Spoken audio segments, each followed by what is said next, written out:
Welcome back to the show. Thanks for being here. Today's guest is Brittney Spencer. If you haven't heard of her, well, you're going to fall in love with her because on today's episode, we get really deep, vulnerable, and honest, which is what this podcast is all about. A little about Brittney. She is an amazing, phenomenal musician, singer-songwriter. She has been on the NPR Tiny Desk that we all have heard of. She is on Beyoncé's record that just won the Grammy for Album of the Year, singing Blackbird on Cowboy Carter. She's done a campaign with Victoria's Secret. She's debuted at the Grand Ole Opry. For the last 3 years, she's been on the road with Willie Nelson, the Willie Nelson. She has a cool story on this podcast about Bob Dylan walking in to her green room after a performance and complimenting her and talking to her. She performed with Parker McCollum and did her own set at the big New Year's Eve bash here in Nashville. I feel very blessed. You guys are going to fall in love with her like I have. Please welcome to the show, Brittney Spencer. This is the Stephan Hogan Podcast. I think people just want to connect with people. I think life so is hard. too. Yeah, life is hard. It's really fucking hard right now. Yeah, I want to know about, why do you say that? That life is hard? Yeah. Well, because it's true. Yeah, it is in general, but you said right now. Is it like for you right now? Well, yeah, for me right now, it is a little challenging. It's a lot of incredible and beautiful things like happening, but also I don't know, I just feel like everywhere we turn, like people are stressed. Like the climate that we're living in right now, wherever you fall on the political spectrum, wherever you fall with like inflation and how it's affected you and your family, I think people are just feeling it and taking a lot of things really hard right now. And I feel it all the time. Yeah. I mean, we travel the country, touring and singing, and we meet a lot of people. I don't have a traditional route. I can't like wake up and go to my favorite coffee shop that's right down the road. No, every single day, sometimes we're just in a new city. Yeah. You meet so many different kinds of people. You have to go to new places just to do basic things like get coffee, get food. I'm in a Sprinter van, I feel like I encounter a lot of people, and I feel like everywhere people are just feeling it right now. Yeah, I would agree with you completely. People are disappointed. Yeah, no, you're right. Yeah, I feel like people are feeling it. I was thinking the other day, I don't know, I never sit and do nothing. And I feel like it's weird, and we live in this hustle culture, and it's all over like Instagram and stuff, depending on what your algorithm's spitting out. And I sat and I did nothing, and just to try to reflect, and I was journaling, and I was like, I feel bad for doing nothing. And then I was like, why? So I asked myself the question, like, why do I feel bad for doing nothing? And then the answer was, well, basically my metric for if I did good or did bad is based off of what my accomplishments were for that day. At the end of the day, it's like, how many to-dos did I do on the checklist of to-dos? And then I had this realization, like, back to your stress thing, I was like, well, I feel like I'm in a perpetual state of stress, but what's the common denominator? I am. And then I was like, because I'm with me everywhere I go.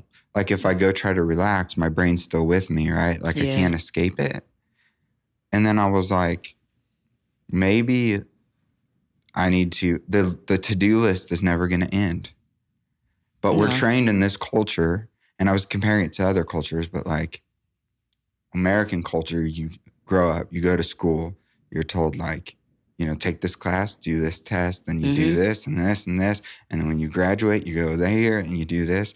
And then you get that job or whatever. And then you climb that ladder. And then you get to a certain spot and you're like, I thought I'd be happy here, but now I'm going to keep going. Dude. And then it just never stops. And it's just a never ending list of to-dos.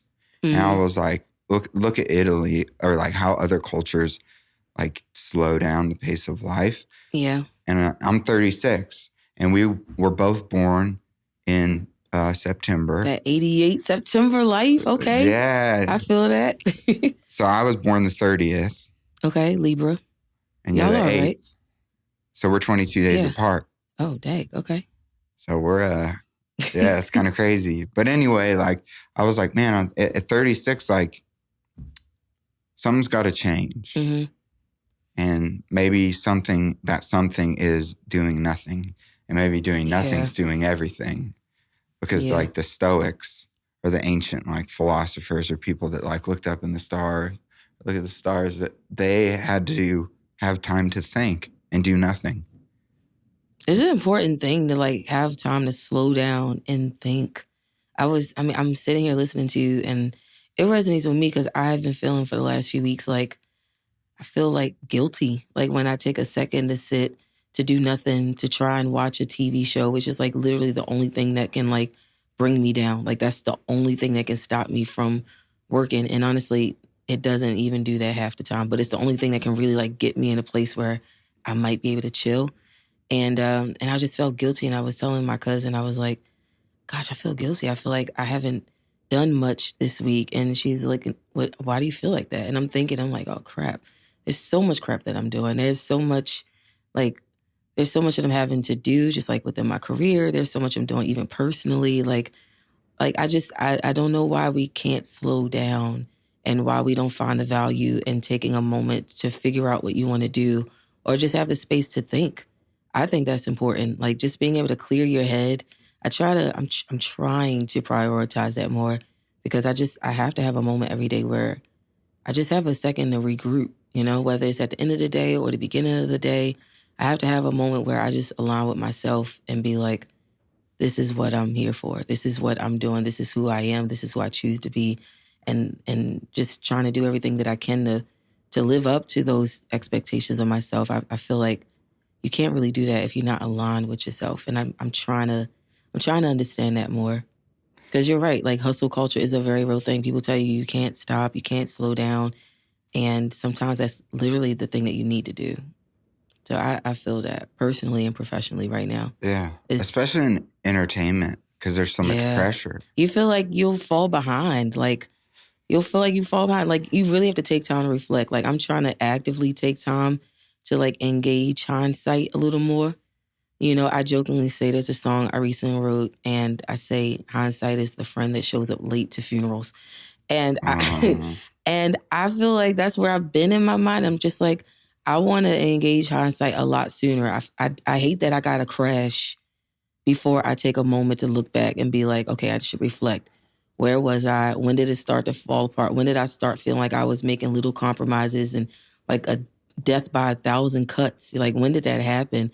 And I want to engage that and feel that and take notice of it when I'm in the thick of it, not when I'm falling apart and like I have no more wheels.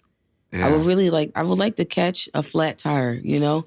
I'm tired of like just keeping going and just being like, I don't know. Mentally, I'm trying to get to that place. It's hard. It is. It's very, very, very hard. My therapist was like, you wouldn't drive a car and never change the oil. Well, you don't know me then. Well, she was like, well, that's what I was saying. Because I'm like, I think I'm just going to make an assumption. I'm a creative. You're a creative. But like my brain's constantly doing this. Mm-hmm. And it's hard to just shut it off. Same. And that TV show might be the one thing that just distracts you enough that your brain stops thinking for a little while. Is that what it is to you? Yeah. Yeah. It's like that little like distraction that's enough to like turn it off. Yeah. But she was like, imagine that you are a car and like you're going to like put gas in the car. Like the car needs gas to be able to drive. That's true. And so what are you doing? And I was like, nothing. And then she's like, so what could you do to put gas in the car? And I was like, I don't know at the time. But this was a couple years ago when we had that conversation. And now I've realized like the doing nothing thing might be the doing everything, you know? I agree. I'm right there with you. Like I'm actively telling myself and trying to train my brain to be like, you're not lazy. You need to refuel. You need to chill. You need time to reflect. You need to get your mind right. Like, I think that's important. And I don't know. I just feel like I said, I don't want to crash out, before I start to re-up. And so I don't know. It's a hard thing to figure out, but I don't know. I feel like in the age of information and technology, we just get to hear so many people's stories, and it's kind of like negligence at this point. It's personal negligence. If you're just like, we see it all the time. People are talking about rest, therapy, and it's a reason why people are talking about this stuff, because we're finally being honest with ourselves and with each other in a very public way. By the way, social media is like insane to me still. But we're honest about our stories, and that's the beautiful thing for me about social media. You get to hear those stories, and it's like, yo, people need to slow down. People need to take a break. People are exhausted. People are tired. People are disappointed. And I think collectively we could all just take like a deep breath, and that might not fix everything. Honestly, it might not fix anything, but it can fix you long enough to be able to get your mind right to do what you got to do to try and make it through this world. Yeah. You need that. You have to be good for you to be good for others. That's very true. Something you said caught my attention, and it was back to that like metric of, the hustle culture and like how you kind of view yourself, or how I would view myself in terms of success versus failure, input, output, But along with that, to me, if I don't hit that output level, I have a negative inner voice, and I'm curious if you have one. Oh, like a negative inner voice? Yeah. Oh, gosh. My inner voice is under construction. It can get so bad sometimes. It's almost like I am prone to find the negative in something that I've done, and I have to recognize that, and say, okay, this could be me just being hypercritical, which is helpful for creatives. Like I feel like you need an inner critic at times. Like that's how we get better. That's how we chase things down. But sometimes it goes way too far, and it's like I have to actively tell myself, this actually isn't useful, so I'm gonna just throw this one out. Yeah. Like this thought, I get it. Like it was a great show. Like I don't have to count how many runs I missed, or it's like it enters my head constantly. I felt it even last night. I did this really cool show. I went to Netflix, and they had a block party, and I sang, and at the end I was just thinking, like someone asked me, did you have fun? I said, yeah, out loud. And then in my head I thought, it was about 5 runs that you probably want to do it. And it's like, it's helpful. But then again, it's like, I got to be able to hear that and also just throw it away. And be like, okay, cool. I got something I want to fix. I got something I tried. I want to, like, and honestly, most times people don't even hear it. They don't even see it. They don't even know what you're talking about. They didn't even experience the thing that you experienced in the same way.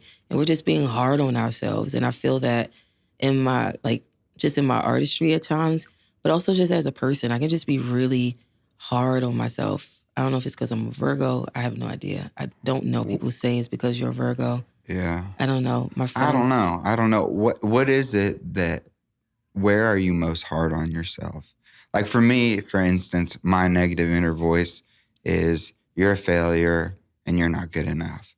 Like, and they kind of coincide.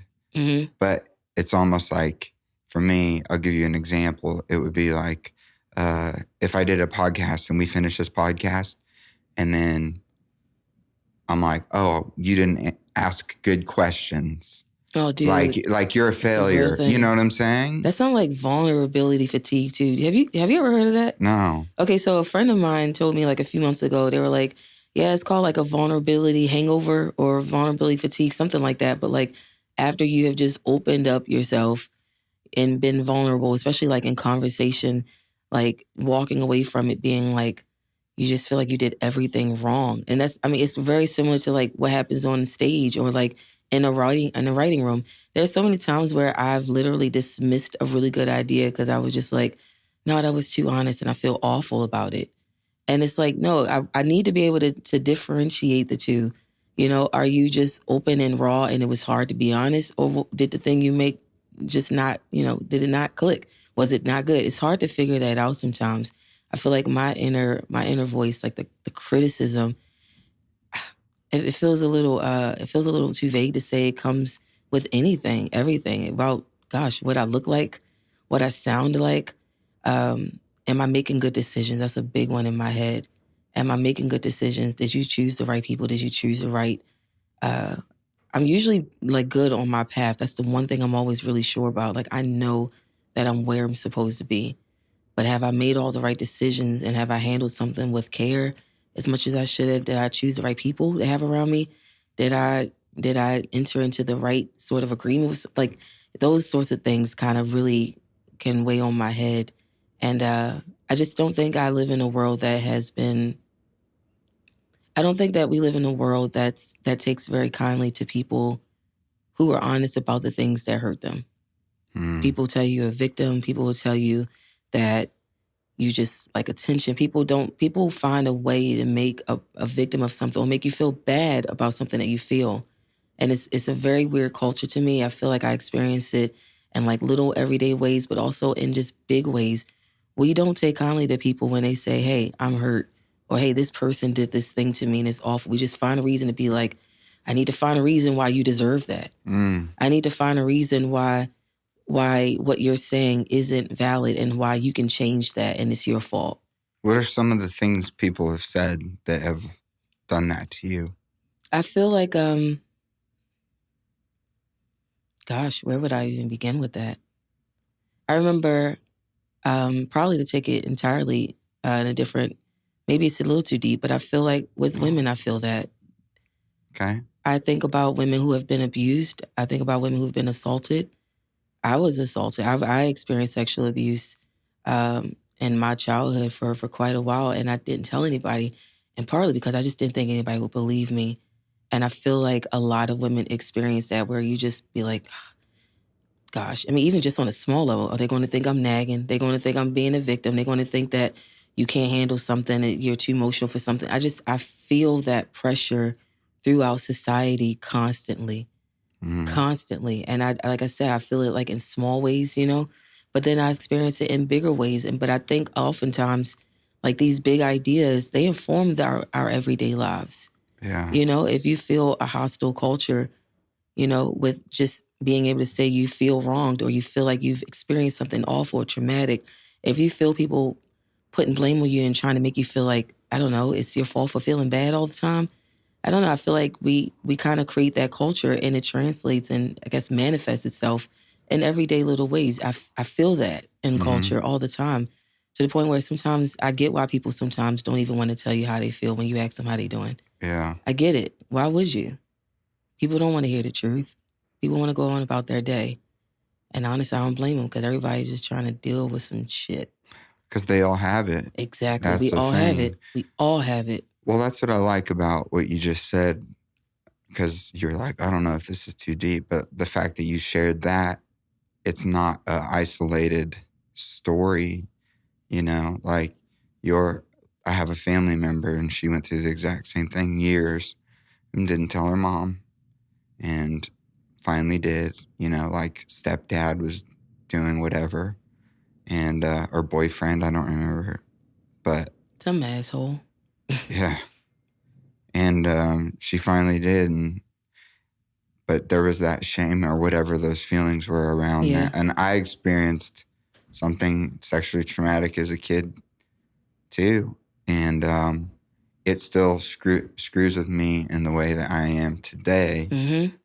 That's like real. Literally, like I'm uncomfortable in cars with dudes alone because of something that happened to me in second grade. Dude, I don't like people touching me.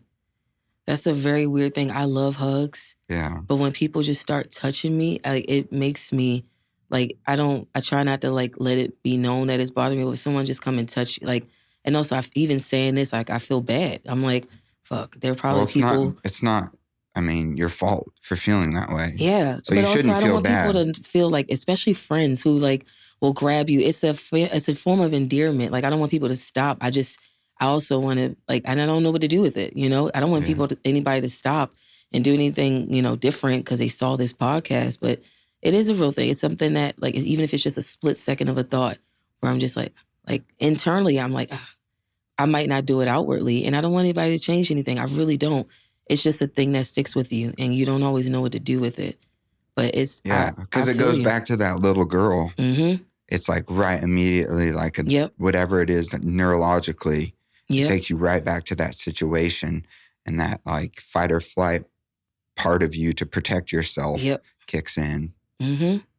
Oh, it's a real thing. And it makes perfect sense, you know? But it's weird how those childhood experiences carry into adulthood, you know?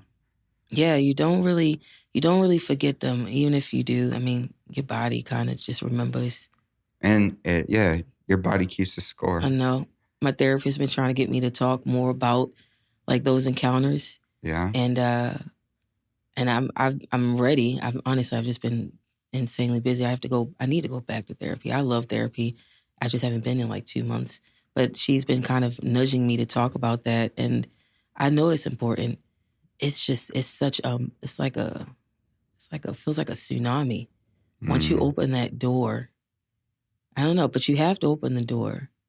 It's too much. You know, the door's going to get blown off, off the hinges, but you have to open that door.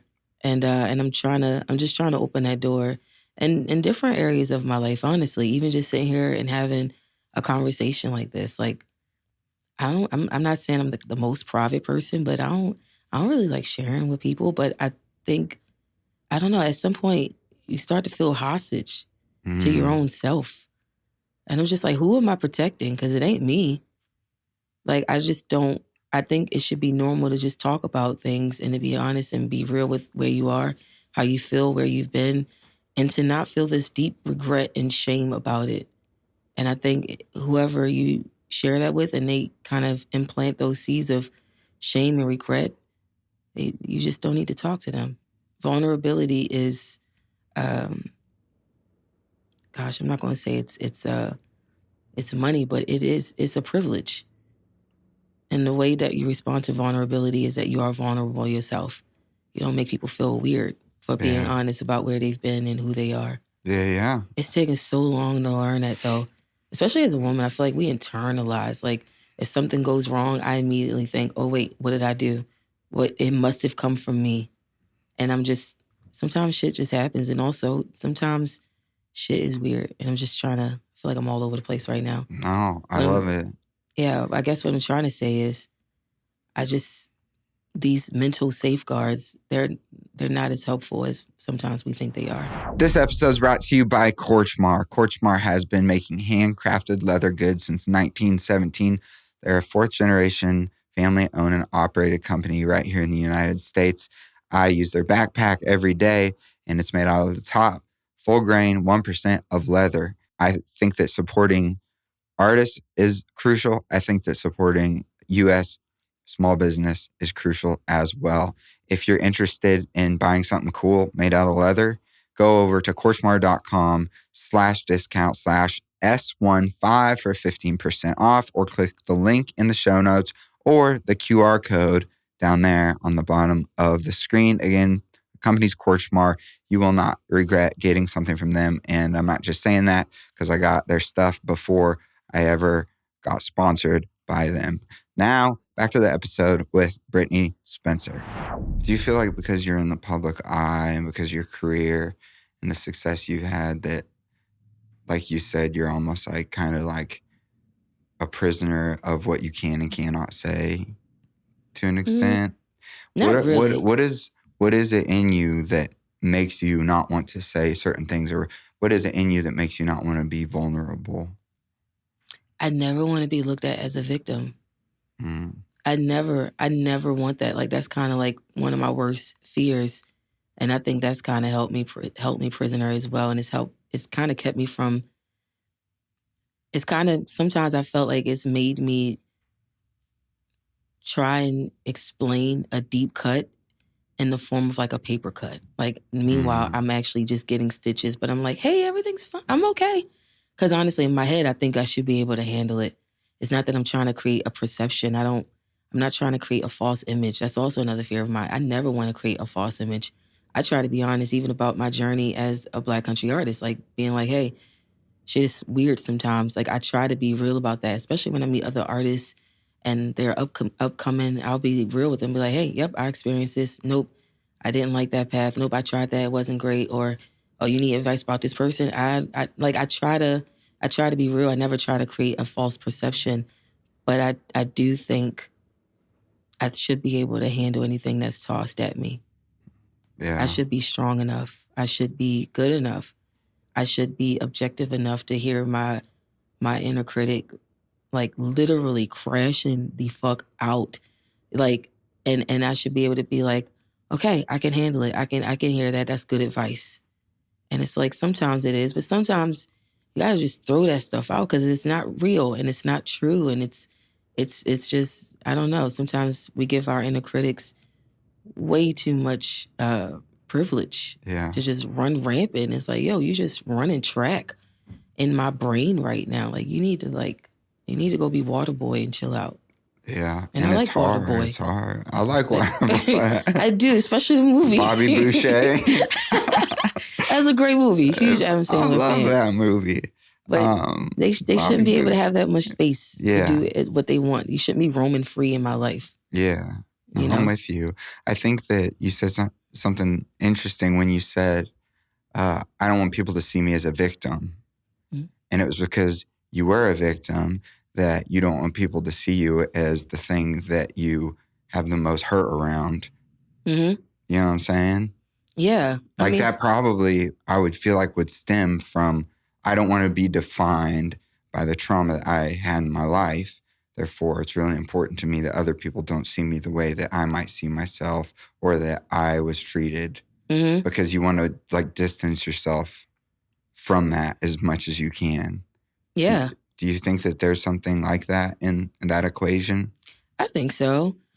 Because I feel like when someone shares and they're open and honest to me, I think like, oh, like I love you now because I know your story. Mm-hmm. Or like that vulnerability factor, like you said, it draws me in because I'm like, yeah, I do. Now I feel connected to you because you just shared something that's a deep part of you. And I have these walls up, but all these walls are coming down because we're actually being honest because everybody's on this human experience together. But not everyone is as, not everyone has done the inner work to be able to give and receive vulnerability in that way. Like some people really are like the comment section, like on Instagram. Like some people really are. I feel like when you're talking about this, is a lot of it the comment section? I think social media definitely plays a part in it. Because that'll screw with your head real hard. Because everybody says you always remember the negative comments, not the positive ones. Oh, you do? You remember them all the time. And I feel like... What's the most hurtful comment that that's ever been said? I don't know what the most hurtful comment is. I just remember... Or subject matter. Usually they're about race and country music, if I'm honest. Okay. Race or size. People will say nasty things. Like, there was this one video that got posted of me performing, and it was just a bunch of people just being racist as fuck, just like they let anybody in here. They got an agenda and the woke media, and I'm just like... In the crowd? Like, in the comment section. Oh. In the crowd, no one's done anything like crazy in the crowds. Okay, so this is just a bunch of people sitting behind their computers and phones. Yeah, in the crowds, people. I have a great time at shows. Sometimes I've felt like weird crowds, but I've not. No one's ever said anything like crazy to me at in the middle of a show. That's not something that's happened. But the comment section is crazy, and sometimes things people say to you after shows is sometimes crazy. I remember one time I was on this cruise and someone was just like. They just walked up to me and was like, hey, and they just start railing on my music. They're like, yeah, I like your voice, but I just don't like this song. I think you need to change this and you need to, you're going down the wrong path. And I'm like, nice to meet you. Like, mind you, this is my first impression of you. Like, hello, and we're on the boat for the next 6 days. So I'm just running into this guy, and so I feel like I've experienced people like that. But for me, it's the comment section. It's the comment section that kind of really will frustrate the crap out of me. And I'll remember it and I'll be like, oh gosh, now this experience that was really cool. Now I'm not even thinking about it in that way. I've gotten death threats on social media. Back in 2020, I got several of them. Not even just in my DMs, just publicly people being like, go kill yourself. Why? Because I was speaking out against racism. Because I was saying what my experience was sometimes in Nashville. Because I was being honest about something and people didn't like it, you know? And I think the beauty and the power in being able to tell your story, especially if you're putting it in a song and you're being vulnerable like this, the beauty in it is that you can just walk in someone else's shoes for just a second. I think a good song does that. I think a good artist does that. They're presenting something where even if you don't understand, you get to walk in my shoes for just a second. And it doesn't have to be yours. You don't have to keep them on. But that you just get a different perspective and you can get a little insight into someone else's reality. That's the beautiful thing. That's why we listen to songs. That's why we read books. That's why we watch movies. That's why we like to see ourselves reflected in the characters on TV. That's why we engage art. You know, I know that people aren't listening to me just because they just like me so much. Sometimes you see yourself and you're trying to tap into something about you that you haven't been able to put a name to. You haven't been able to put the right words in a phrase. You haven't been able to define it the way you want to. But you see this person boldly being who they are and boldly displaying a part of yourself that you're still trying to work out and sometimes suppress. Those are the people that I sing for. Because those are the artists that I listen to that make me feel like I should be more bold and confident, or I should be real about how I'm really fucking sad, or I should be real about, man, I haven't dealt with this past thing yet, or I have this habit, this fixation, whatever. That's the music that I'm drawn to. And I think people feel that when they see an artist like me. And so I don't know, the comment section is weird because it's like, I feel like it, but also it's the worst place. It is. Part of my trouble with social media, and people try to get me to do it more, and I'm like, okay. I wouldn't get you to do it more. I would say have someone else do it and get the app off your phone. Man, that's what the industry want you to do. They just want you to do more stuff, and I felt that pressure, honestly, like in my career. But they want you to do it. Yeah. It's all on you. It's on you. Hey, you need to do this. You need to post more. You need to. Yeah. And I'm just like, I'm also a hairstylist and a makeup artist and a wardrobe stylist and an artist and sound check. I'm on the road all the time. And I'm like, and some people know how to do it. Like, I'm not knocking it. This is part of that thing where I'm hearing and I'm But this is critic. you. This is you. Exactly. It's me. And I'm like, I feel like I've been around some really cool artists, and I've been fortunate enough to be around a lot of female artists. And so often, like, I feel like in this time of like reflection for me for the last like month or so often I kind of go back to the idea that I should have more grace on myself, because I'm like, yo, people have teams of people around them doing the things that you sometimes do by yourself, or sometimes that you like partially will do on your own. You'll have help, but you still gotta pull slack in different areas. And I'm like, I should have grace on myself, you know? And I'm trying to engage that. But it's a hard thing to do. And I have no idea how I got here. I forgot. My mind just kind of, bounced from what the original No, we were just rolling through it. We were just rolling through it, and that's cool. Yeah, there's no rules. There's no rules or regulations. But the social media thing, I actually try not to be involved because it's just a toxic feeling at times. And I'm not even saying from a hate level perspective. I'm just saying like I have a second phone for when I'm with my wife and son. That's just like for emergencies if people need it. A few people could, but it has no social media on it. Yeah. And I talk about it, but I say I feel completely different if we're out in public and I have my phone and I know that there's no social media. My phone's not going to be binging with notifications. There's no TikTok or Instagram or Facebook. And the juxtaposition is in the creative world, where are people at? Social media is Times Square. It's like, it's the place that you have to be.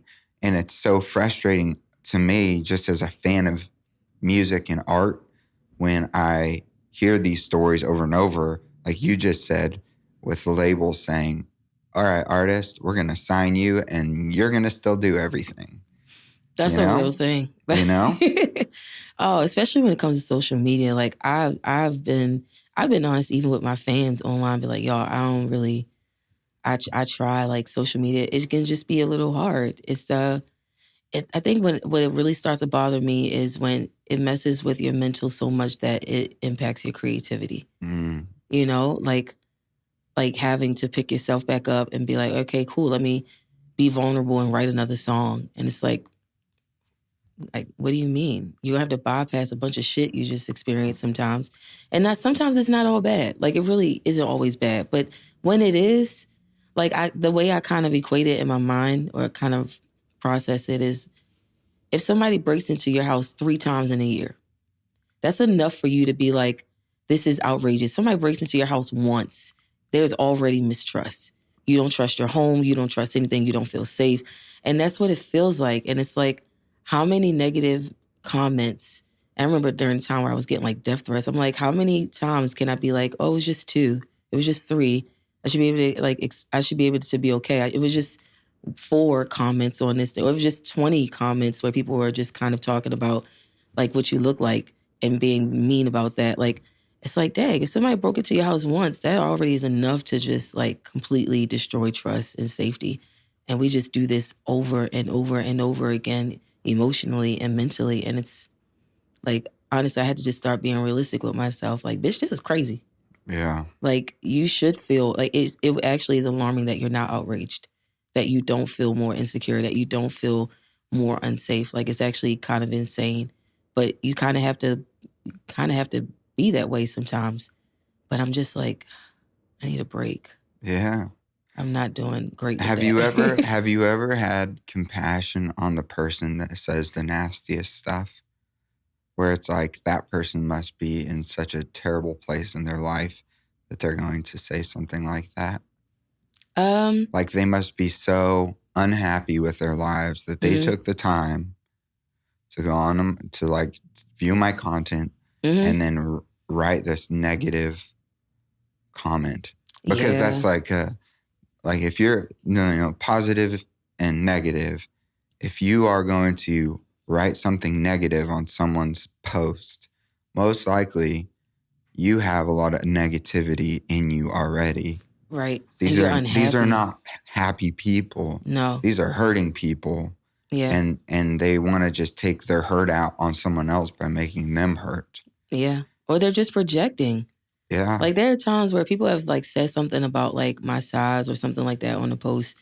And I go to their profile picture and I'm like, there's no way in the world you saying that about me. Like, I'm like, how are you talking about somebody being fat? And I'm looking at your picture and I'm just like, you hate yourself and that's what you're projecting. Exactly. You have made a negative image of what you look like because we the same size. Yeah. You've made a negative image, and I get it because honestly, we're all kind of trained to be that way. Yeah. I am too. I've had to actively fight against the ways that my mind has been kind of trained to think about myself and other people in certain situations. It's a lot of work, but I do feel bad for them because I'm like, you just got to do the work. And sometimes they don't know it, especially when it comes to people being mad racist online. I'm always like, I feel bad for you. You haven't been exposed to anybody different. You haven't been exposed.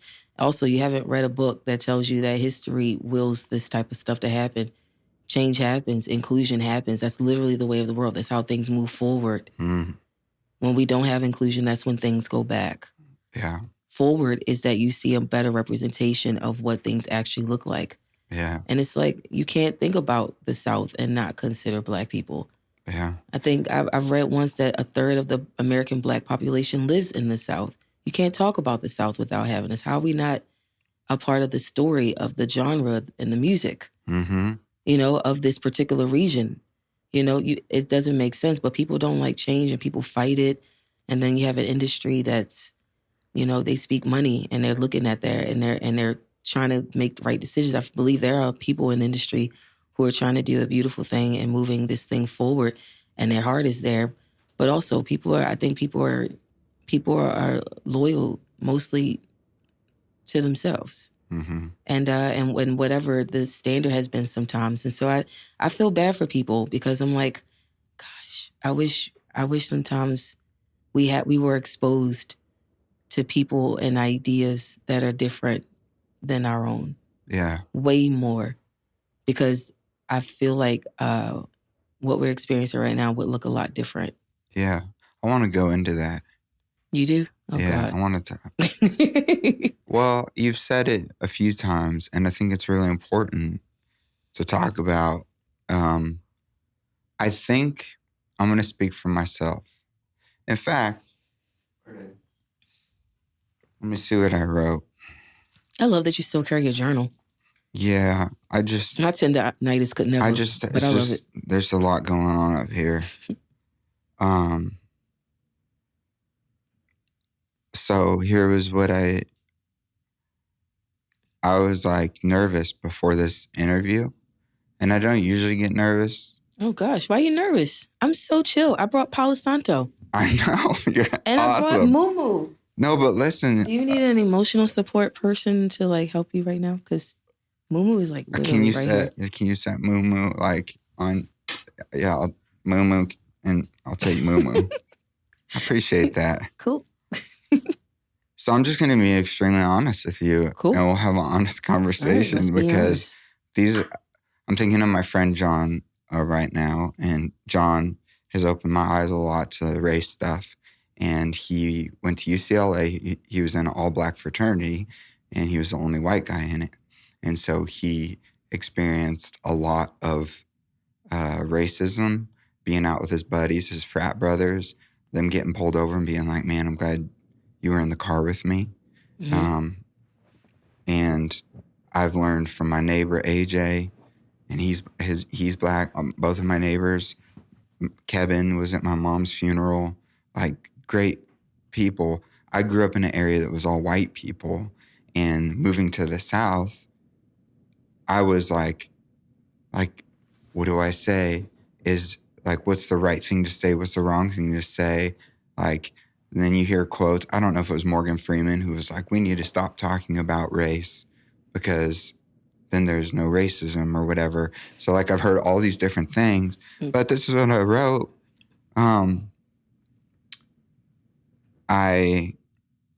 Okay, let's see.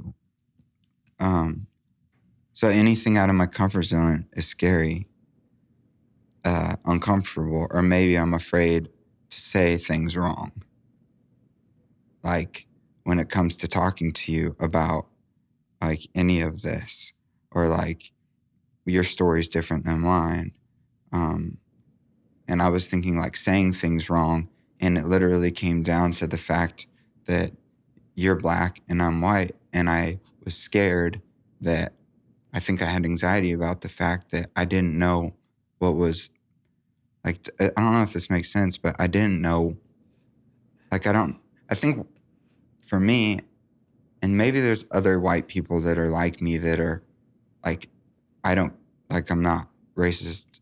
I wouldn't say it. Like, I'm pro black people. Like, that sounds weird saying that, but an advocate or a supporter. I don't think of people because, like, I don't think of my neighbor AJ and look at him when I'm like out with my kids and think about the color of his skin. Does that make sense? I hear what you're saying. But I was like well, I don't know what we're going to get into. And I know that you paved the way in a sense in the country music world. Like, you've kind of been I don't know what you even call it. You've spearheaded something. You've been the first, not the first in history, but in our kind of current culture, like female black country artist that's really had success or that has been known on a huge platform. And you were part of Beyonce's record on one of my favorite songs of all time. And I feel like there's some questions that I have that I've been afraid to ask because I'm afraid that they come off racist when really what I'm trying to do is just admit that I don't know and that I want to understand more to see how I can, like, what does a white person do to support black culture? And so, is that even a thing? Do you think about it in those terms? Like, for me, I've even been confused in the past. Like, am I supposed to say black? Am I not supposed to say black? Mm-hmm. You know what I'm saying? I mean, honestly, it's a common thing. I feel like I experienced people like you who are in the South and just didn't know, just didn't have exposure, didn't have a lot of black friends until like later in life. And there are plenty of people who still, I mean, I meet people in their 30s and they just have never had a black friend an Asian friend, any like just their world has been like people who kind of come from a very similar background. Not to say that everyone is the same. I don't think that, but coming from a similar background, being used to the same kind of similar story, and I think we fight change. I think people fight it deeply. I think, I think the first thing you've done. I mean, in my head, you've been very in this conversation. You've been honest, and you've been like you're not asking for like for me to do some work for you. You're just being honest and being like, I want to know. I just don't know. And I think that sincerity, it goes a long way, I guess is what I'm saying. So I appreciate it. Honestly, I would appreciate that a whole lot more than people just fight and change so deeply and deciding that something isn't good or something isn't needed, or like I feel like I experience that so often where people are like, it ain't broke, don't fix it. That's the sentiment that I get even just as a Black country artist at times. And like I said, there are plenty of people who champion me and who are awesome and who want to see this space be more inclusive. And I think there are people in this industry who have really tried. And I try not to beat up on industry so much, but also at the same time, I think people just fight change, especially when it's coming in a way that they didn't have a hand in. It wasn't in their way. It wasn't their traditional route. It wasn't like, I think people right now are just honestly kind of nervous. I felt that energy in Nashville. People are just nervous because they can't gauge what's next. Like they're uncomfortable with you, or not necessarily or me. change. More like what I represent. What do you represent? I think for a lot of people, they see. I mean, if I'm honest, I personally would just like to be considered. Like I'm a Black woman. I love it. Wouldn't trade that shit for nothing in the world. I have no problem with that at all. I also would really like to be known as a country artist that did what so many other people did before me. They just pushed the barriers and they blended sounds. And they know if I was someone else, I feel like sometimes people would just be like, they're a genre-defying artist. And I don't think that's always a sentiment with me sometimes, if I'm honest. I think people think I'm a little too far left field, or I don't know. Like I just didn't engage rock or pop. You know, I just engaged some Black shit sometimes. And I think it's kind of looked at as like it's not, like even sometimes like country enough. I don't know. I kind of get approached with that sometimes. Yeah, And because country music's such a wide genre in and of it's a itself. wide genre. I'm listening to 808s on the radio. I'm watching hard rock metal. Freaking hip and hop. Country. I'm watching it, but it's beautiful when we get to engage that. I also it would be fun if we also if we didn't put down Black artists for doing it too. Yeah. Like I love rock. I love pop. Like I love all of it. I really do. I'm also bringing some fucking swag. I'm also going to bring, like I do runs. I'm not the first country artist to do runs. Like my favorite country artists be running their asses off. Like I'm just, and so I don't know. And you're so talented. I Thank mean, you. if like you have such a gift. Thank you. And so I can't do a vocal run to save my life. I have to sing things real straight if I'm singing, but I always wish I could. But I think you use them tastefully. Thank you. John Mayer, back to him. He plays tastefully, right? Like his solos, they're melodic. They are. And I feel like a lot of young singers just do runs. But I feel like you use them at the right time. Thank just you. A side note. I love our shared Mayer love, by the way. I do. I appreciate it all. Yeah. And I don't want, like, that whole thing that I wrote, and I didn't want it to be, like, awkward, but just for me, like, there's things where I just want to understand. I just want to know, but I'm afraid of asking because I feel like I'll say something wrong that'll make me seem foolish or racist or something. I think a lot of people struggle with that and feel that way. And so I get it. What can we do? Like, where does the conversation start for that? I think I don't really have an answer for that. I think conversations like this are kind of like conversations. Like I've had conversations like this in my personal life where I've like where one of my white friends is like, hey, I just don't get it. I'm sorry, can you explain something? And sometimes I'll explain. Sometimes I'm like, hey, girl, we live in an age of information. Go Google. I love you. And there's also so many books and so many resources. But also I know that in real life, like some people we do need to experience things and we need to ask questions and we can't be We can't be so closed off to people that we can't do that, especially if we feel like it's worth the time. Yeah. So I think a lot of people feel the way you feel, and being able to say, hey, I don't know, what is, like, going back to your original question, I'm not trying to dodge it, but what is the best way to support Black country artists? I think. Or should I just say, what is the best way to support a country artist? Support a country artist. Versus a Black country artist. You know what I'm saying? Because a part of this conversation has been race, that people are racist. So it's obviously your genre defining. Not always. It's not that people are so well, you were racist. at the comments. I mean, yeah, like the comments. racist Yes, comments absolutely. is what I'm thinking about. Yes, absolutely. I think people fight change or don't understand it. Okay. You know, like, there is a real honest. If I could be wrong, I'm not trying to speak for everybody. I can't speak for everybody. I can't do that. That would be impossible. But there is a different set of challenges that a Black country artist has that other artists don't. Just the same way there is a whole set of issues and challenges that women in country music face, women in any genre face, really, that men don't always have to face. It is a different set of struggles. You can't. Oh yeah. Like, we want to be known as just like a good artist, a country artist, whatever kind of artist you want to be. But the reality is there are different sets of unique challenges based on who you are, what you look like. And we don't want to be defined by them. Like, what's your biggest challenge? My biggest challenge? Yeah.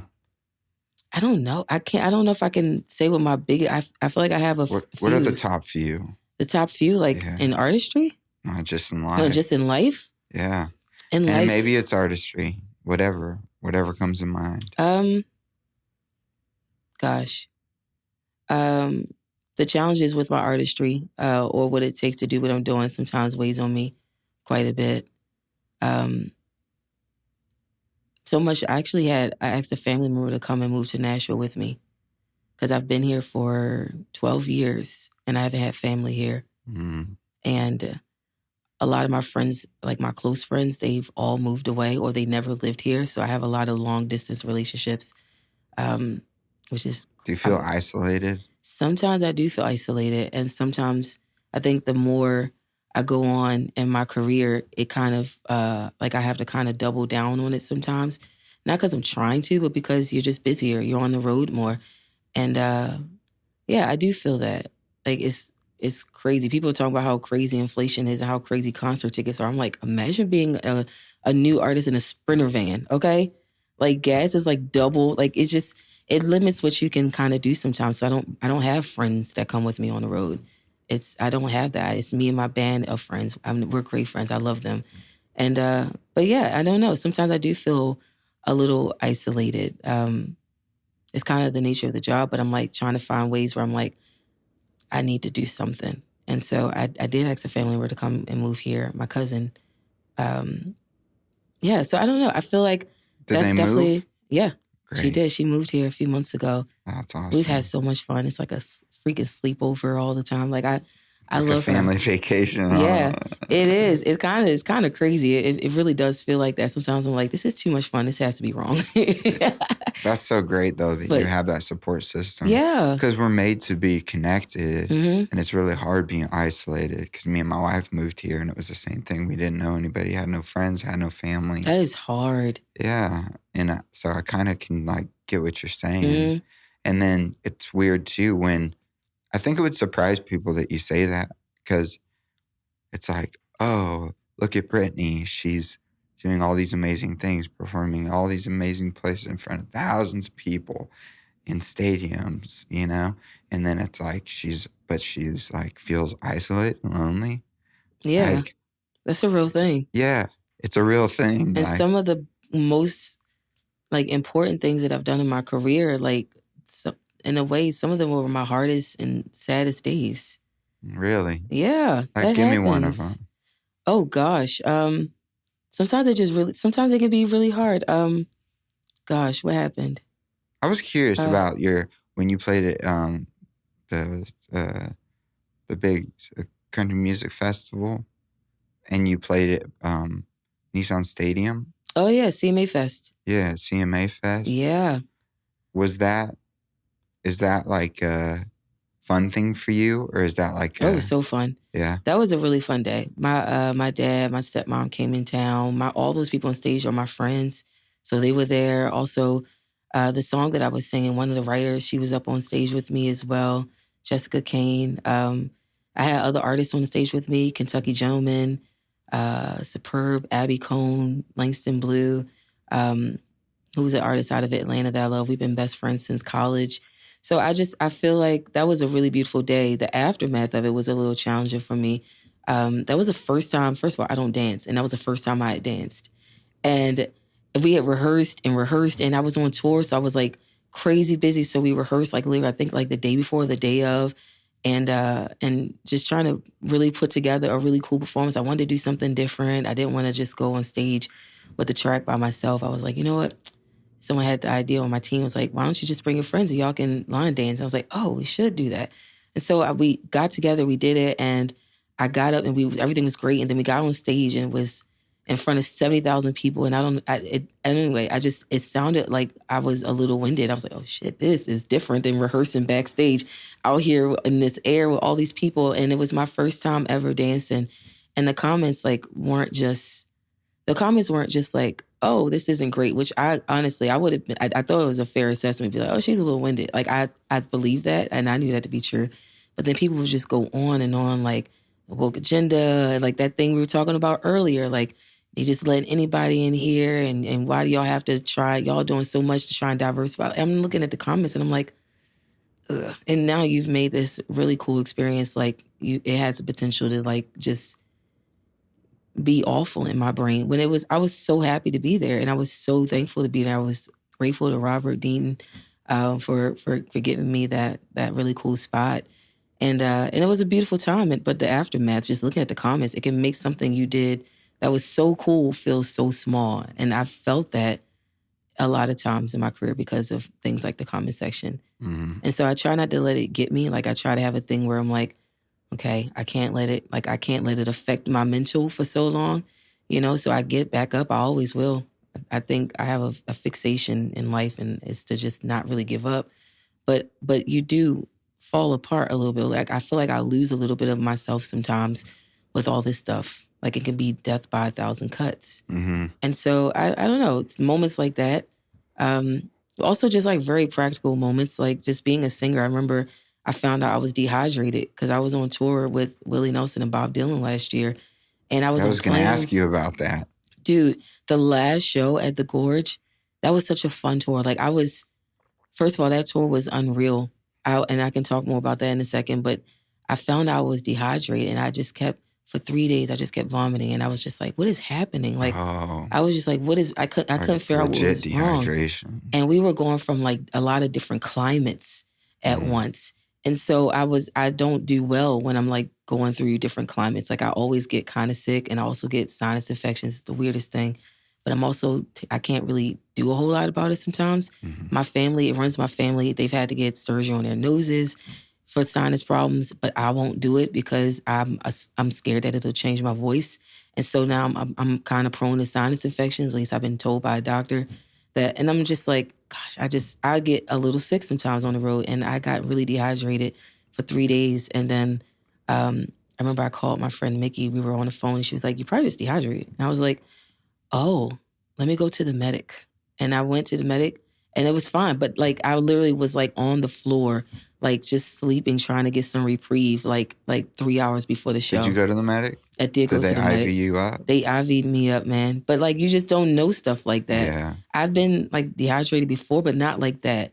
I think the crazy part was just kind of learning what your body can and can't do in certain climates. Yeah. And so I learned, but I don't know, that was a hard show. I remember I was excited. That whole tour, like I said, was amazing. A few days prior to that show, Bob Dylan, I didn't know, but he was watching our set, and I didn't expect to see him. I don't think I really expected to see him, but he was watching our set, and I didn't know at the time, but after this show was over, I just ran off stage, went to my dressing room, and then he comes into my dressing room, and he just starts talking to me. He's like, "I don't know anything about you. Who are you?" That was awesome. He starts giving me like details about what he liked about the show and what he liked about the songs, and And that was so freaking cool, man.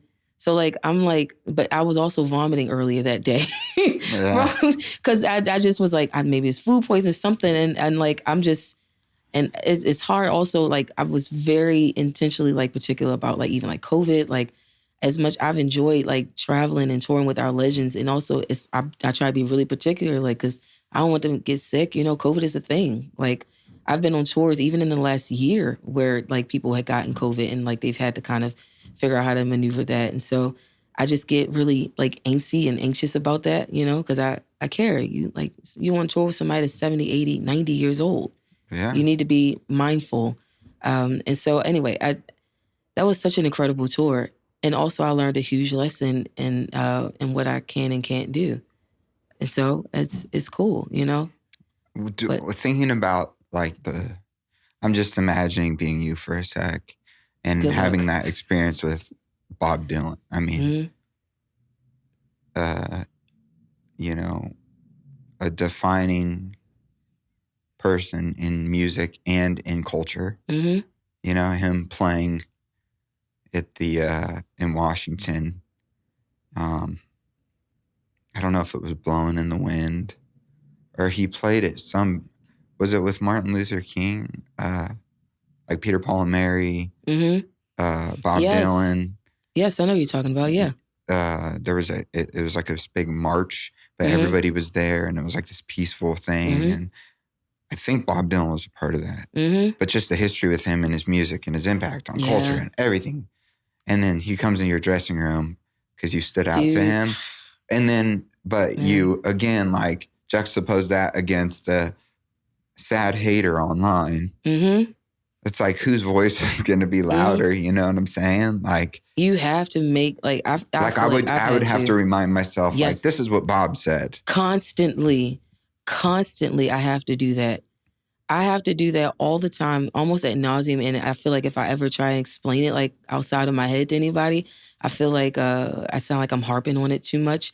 But the reality is, like, I'm so drawn to Bob Dylan. I'm so drawn to artists who took a stand and decided to go their own way artistically, one, you know, and also they stood up for something. They stood up for humanity. I'm drawn to that. I really am. I'm drawn to the Bob Dylans. I'm drawn to the Beyoncés, the Stevie Wonders, the Chicks, Willie Nelson, Johnny Cash. Like, I'm drawn to those people. Even in like today's time, like Mickey Guyton is an icon. Maren Morris is an icon. The Highwomen are icons. Like, and yeah, the music is amazing, but they stand up for people. And that means something to me. That means a whole lot to me. And I'm drawn to artists like that. So when something like that happens, a Bob Dylan walks into my dressing room and he likes what I'm doing, to me, it really is bigger than the song. I'm like, you have made an impact on my life. You made me feel seen. You helped me make sense of the kind of artist that I want to be, the kind of artist that leads from who they are as a person. I feel like the best artists are. But also I feel like if I'm going to have any sense of sanity while, you know, chasing this beautiful dream, it has to be some part of it, a big part of it, that's more than just myself. I don't think that's sustainable. Like, I make music for me, like I really do. You know, I try to write from my experiences, but I also remember who I'm writing for. I remember the people that I want to reach. I remember how I want my music to be a gate to something more.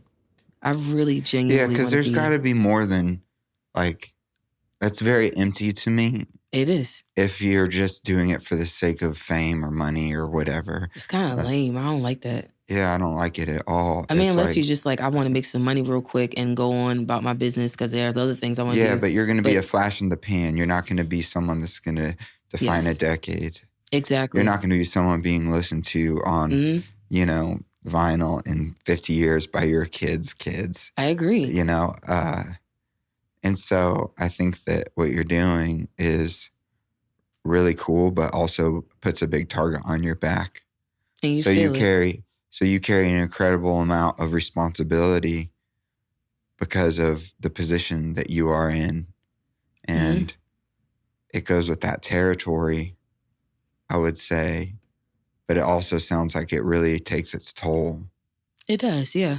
And do you feel like you have a back to what you were just saying, do you have a why behind it?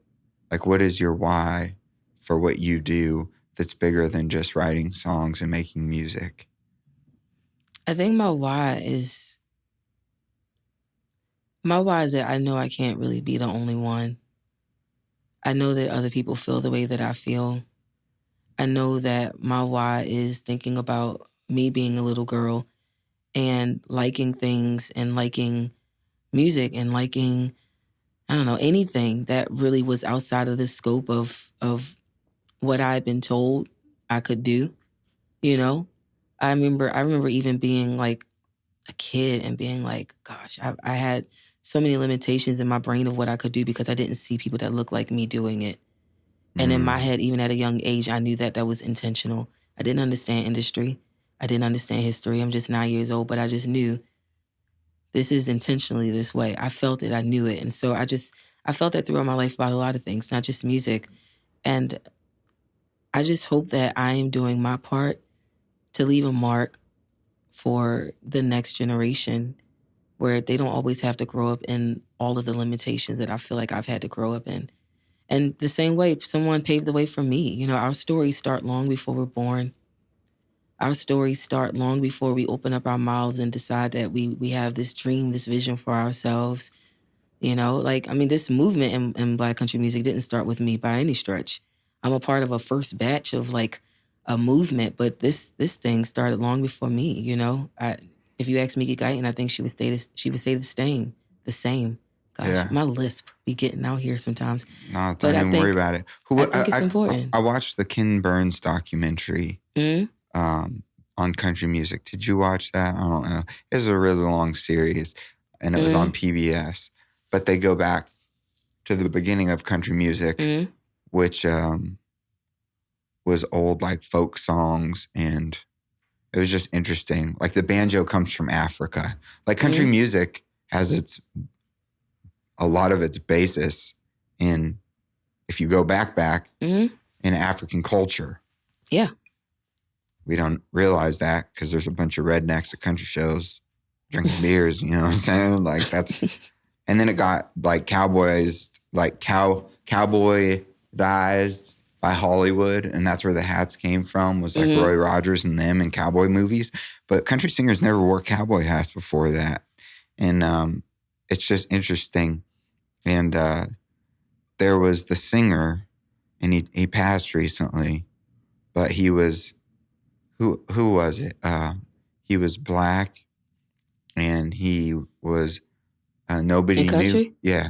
Talk about Charlie Pride? Yeah, Charlie Pride. And Charlie, like, was on the radio. People loved him. But he sounded white, and people didn't know until they showed up to the concert, and they're like, "Oh, this is Charlie Pride." Yeah. And then he was singing. But it was interesting in that documentary because it was actually one of those things where it helped break down a wall at that time where it was, I mean, this would have been, I don't know what year this would have been, but this would have been like, I think Jim Crow law days still. Yeah. I think. Yeah. The good old boys, like, you know, deep South, like racism. But Charlie Pride was like, I think, you know, he's won some, I think it was some kind of lifetime achievement award at one of the country music award shows that I had watched. But he to me was interesting because he kind of did what you're doing at a time when it wasn't, like, he was the only one doing it. And by the fact that he did it, it actually turned people on to soften the race relationship between, I think, country music fans in general, and racism, because they're like, the music connected us, not the color of your skin. And I feel like even just listening to your music and watching your NPR Tiny Desk and just watching some of the videos you've done, and the fact that you got to collaborate with Beyoncé on the record that won Album of the Year at the Grammys. That is wild. That sentence is still You're so on wild. track to, after Beyonce, whose name is it? It's Dude. you. And so, Yeah, I think so. like, to me, in full circle, and like just me not trying to blab, but I'm sitting. Please blab. I've been blabbing. I don't know. I just feel like I'm sitting across from someone that is very special. You're a very special person. And I feel like you need to be acknowledged.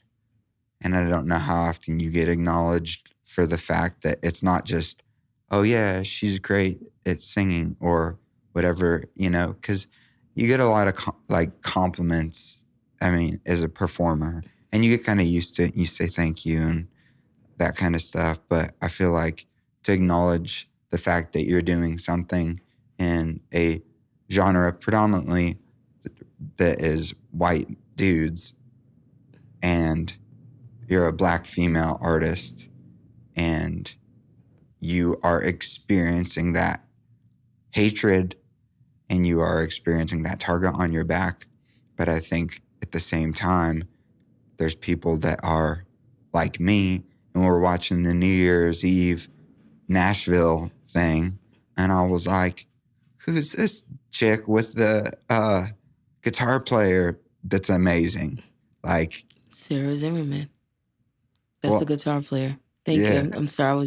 I want to make sure I said her Sarah name. Zimmerman, yeah. I love her. And she played with you at the CMA Fest too. She did. Yeah. She's incredible. But I was like, wow, like it's just cool to see that is happening. And I just think that it's kind of somewhat a marker in where we're at culturally, historically, of something cool happening, and that you are kind of the person that has to take a lot of that flack and heat or whatever it may be by being you. And that's unfair that someone is just being them and is being hated on for just being themselves. But the fact that you're doing what you're doing and being ballsy about it and still doing it is really inspiring. I think it's going to inspire a lot of people. And I'm sure you have already inspired a lot of the young versions of yourself. That little girl, when you said your why, how many young girls are out there that are like, oh, I see Brittney. Dude, I've met some girls at my shows, and even like women just my age. I've met them. I've met a lot of them at my shows, and they express all of this.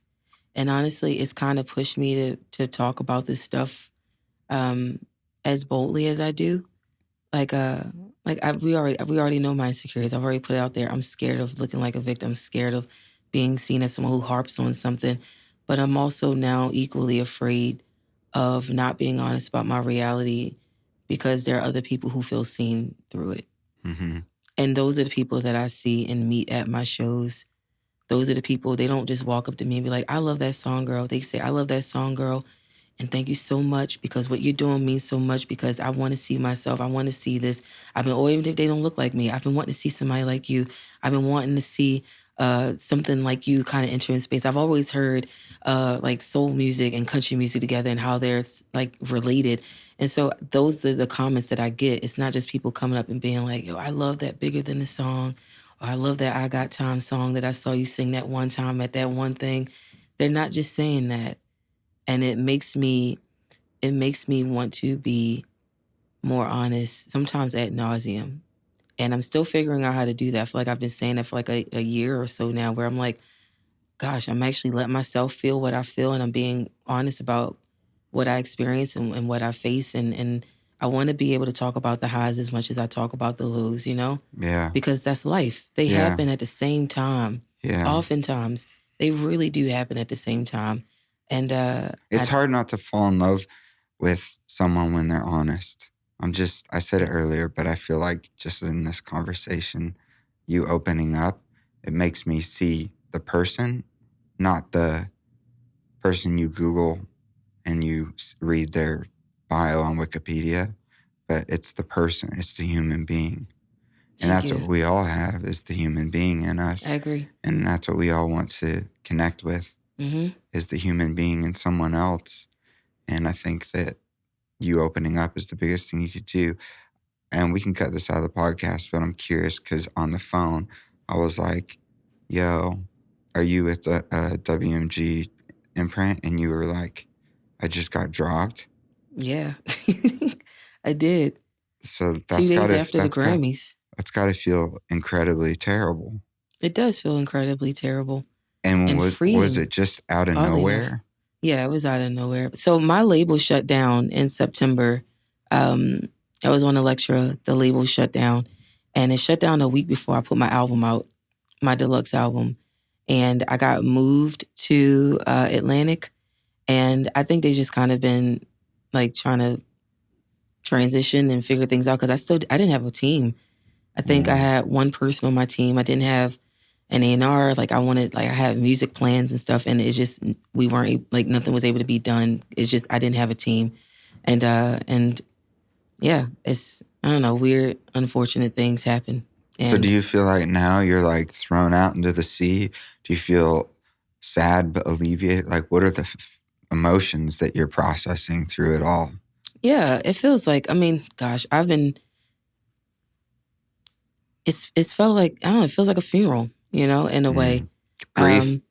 Yeah, grief. That's a better word for it. It definitely feels like grief, and but also just the whole idea of starting over. You like kind of get faced with dealing with the sadness of grief and like whether it was your expectations, your hopes, whatever plans you had, met with also just the possibility and the freedom of starting over. There's a real freedom in that for me. I enjoy, I really am excited to record music, just kind of with myself right now. Like, I'm really excited. I have all kinds of songs that I'm really ready and excited to record. But also just, like, balancing that hope and that newness with, like, grieving that something is over, And it's not just about a label deal.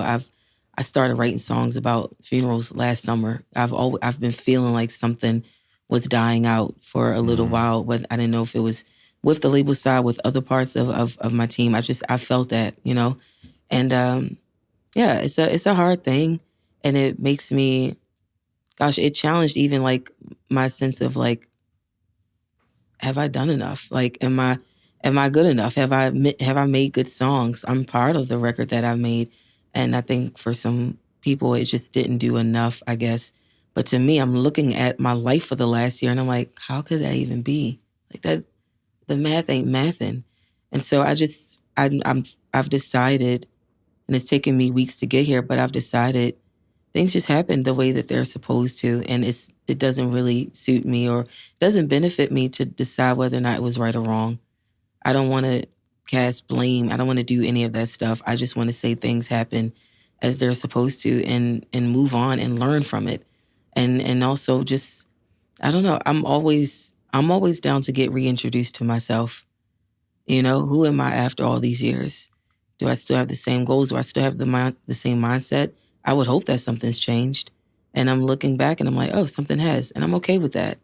And I feel like I'm oversimplifying this, and I don't want people to think that, like, if you get dropped from a label, it's just like, oh, it's all right. You just move on. No, it's not that at all. Like, you feel fucking devastated. I think at this point of my life, I'm just really excited to really believe in myself. I know what it feels like to not. I know what it feels like to be insecure. I know what it feels like to just really think that I can't do something, I know what that feels like. I'm also open to just figuring out, like, what life can look like without that. I don't know. I want to do that. And that's where I am. What brings you the most happiness? Ooh, happiness.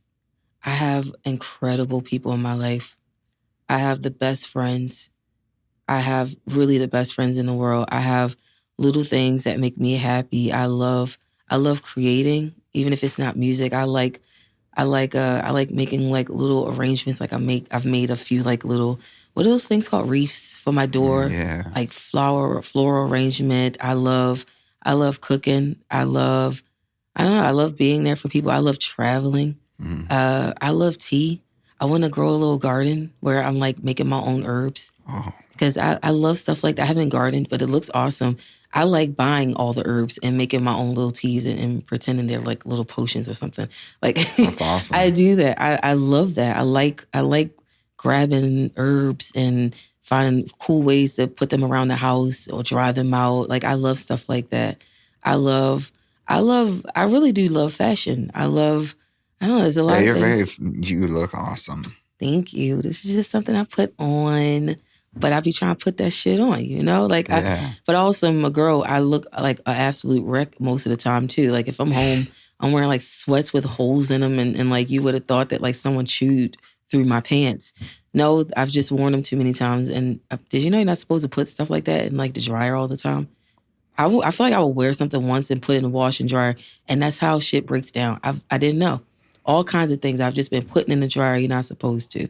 Jeans, Spanx, bras, all kinds of things. And anyway. But yeah, I learned that recently, actually. I'm just like, how the am I in lady my at the 30s? Levi's store, she said, you're not supposed to be washing your jeans if you don't want them to fade. No, you're not. And I was like, okay, well, what do I do if they get dirty? Like, yo, my friend was telling me that like these Japanese jeans like that are really trendy right now. He was like, yo, these are the best jeans in the world. Everyone talks about how good they are and how good the material is. Are these like the ones you buy off of that one, Japanese website where stuff's cheap? I think so. Yes. I think that's exactly what he was talking about. That was like the context of our conversation. It was some website where things are like affordable, but like in Japan, it's like crazy expensive. Like it's the whole thing. And he was like, yeah, they say you're not supposed to wash your jeans. That's how we landed on that conversation. Because we were talking about how people take care of their clothes. And I'm like, what do you mean take care of your clothes? I take my jumpsuits to the cleaners, you know, after I've worn them like crazy. Like I remember even on tour, somebody told me you could put vodka and water in a spray bottle and like you can spray it on your clothes and it like disinfects. Because like on the road, you can't always like just be washing clothes, especially like I wear bell-bottom jumpsuits. I upcycle a lot of my clothes. Like I get jewels added to them and like I'll buy like... Your stuff's swaggy. Man, all that stuff is upcycled. I'll buy a pair of like $30 jeans or like a $50 jumpsuit online.